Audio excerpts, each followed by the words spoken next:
Hi hello నమస్తే welcome to Telugu capital TV. నేను మీ సురేష్. ప్రస్తుతం మనతో మాట్లాడడానికి ప్రముఖ అడ్వకేట్ శశికాంత్ గారు ఉన్నారు. వారితో మాట్లాడదాం. నమస్తే సార్.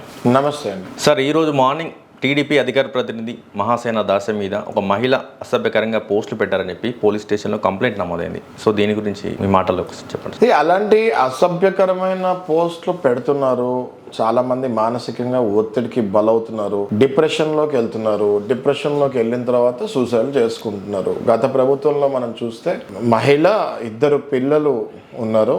తనేదో పట్టా తీసుకుంటాం జరిగింది గవర్నమెంట్ నుంచి. పట్టా తీసుకున్నందుకు కూడా నానా రకాలుగా ఆమెని ట్రోల్ చేస్తే ఆ అవమానం భరించలేక అమ్మాయి సూసైడ్ చేసుకుంటాం జరిగింది. ఇది మనందరికీ తెలుసు. పార్టీలకి అతీతంగా ఈ పార్టీ ఆ పార్టీ అని కాకుండా కార్యకర్తలో లేకపోతే ఒక మిషన్ ర్యాకెట్ నడుపుతున్నారో సోషల్ మీడియాలో అదే పనిగా కూర్చొని పొద్దున్నుంచి అవతల మీద దుమ్మెత్తి పోస్తూ అసభ్య అన్పార్లమెంటరీ పోస్టులు పెట్టుకుంటూ వెళ్తున్నారు. సో ఇట్లాంటి దానికి చెక్ పెట్టాలి ఎక్కడో అంటే దానికే మన ఆంధ్రప్రదేశ్ ఉప ముఖ్యమంత్రి శ్రీ పవన్ కళ్యాణ్ గారు ఒక బిల్లు ప్రవేశపెట్టమని అసెంబ్లీలో ప్రస్తావన తెచ్చారు.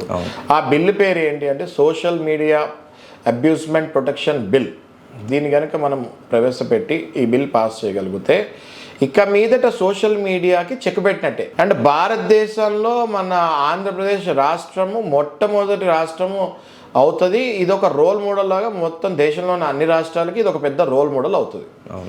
ఇట్లాంటి కేసెస్లో బేసిక్గా ఒకవేళ ఈ బిల్లు పాస్ అవుతే ఏం జరుగుతుంది అంటే దీనికి ఒక గైడ్ లైన్స్ ఉంటాయి. యూట్యూబ్ గైడ్ లైన్స్ ఎలా ఉంటాయో social media guide lines government ఏ స్టేట్కి సంబంధించి ఆ state government guide lines pass చేసుకోవచ్చు.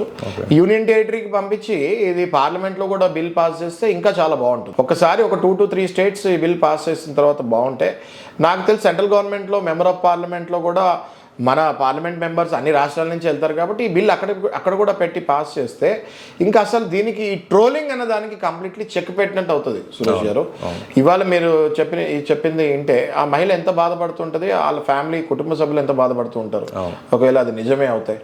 కాబట్టి ఇలాంటివి జరగకుండా మరీ ముందుకు వెళ్ళాలి అనుకుంటే ఖచ్చితంగా ఇలాంటి బిల్స్ పాస్ చేయాలి. ఇలాంటి బిల్లు ఆలోచన అసలు మన ఆంధ్రప్రదేశ్ ఉప ముఖ్యమంత్రి శ్రీ పవన్ కళ్యాణ్ గారికి వస్తమే చాలా అద్భుతము. దాన్ని అభినందిస్తూ ఆ బిల్ తొందరగా పాస్ అవ్వాలని కోరుకునే వాళ్ళు మొట్టమొదటి వ్యక్తి నేను.